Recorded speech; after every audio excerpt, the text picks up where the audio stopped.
2-3 गोष्ट. सर्वप्रथम जो मेन आपली जो वॉटर सप्लायची होती स्कीम, तर ती शेवटच्या टप्प्यावर आली. याला बराच वेळ लागला.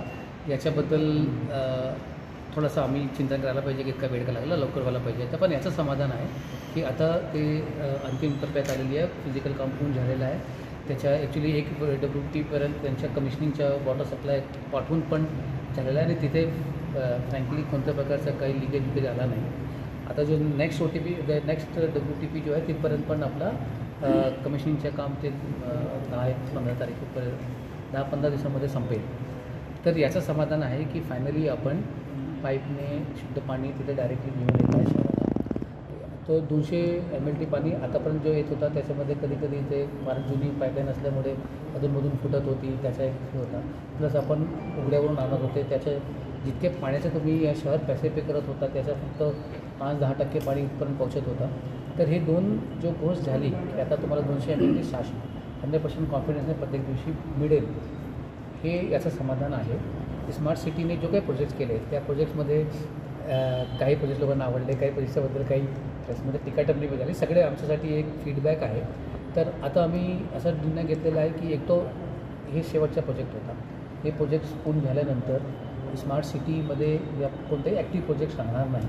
त्याच्या पुढचे काय वाटचाल राहणार, स्मार्ट सिटीची राहणार की नाही राहणार याच्यावर अंतिम निर्णय शासन घेईल. कारण जितकी मस्त स्मार्ट सिटीज आहे पूर्ण राज्यामध्ये ते घेतील. परंतु त्याने जो काही प्रोजेक्ट्स केले त्याच्याबद्दल आम्ही एक सांगितलं आहे की आता जो नेक्स्ट मीटिंग आमची होणार त्या मीटिंगमध्ये आम्ही एकदा ओव्हरऑल व्ह्यू आणखी घेऊ की आपण जे आता काम केलं त्याचं मूल्यमापन व्हायला पाहिजे, त्याच्यामध्ये काय आहे.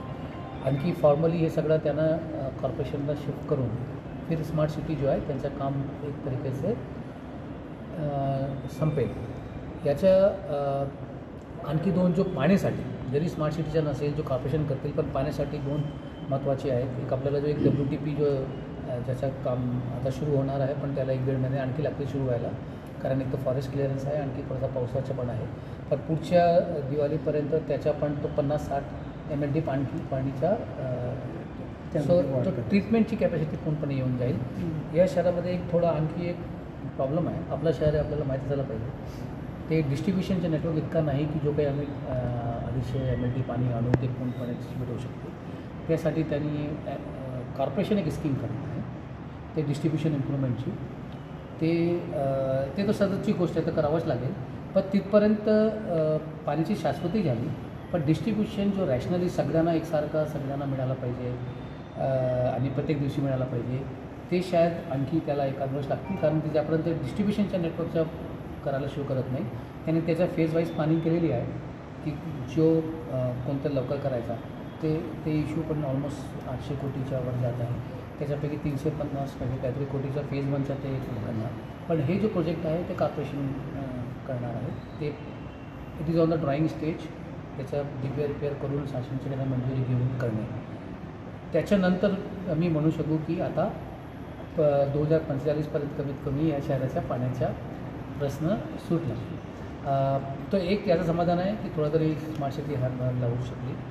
बाकी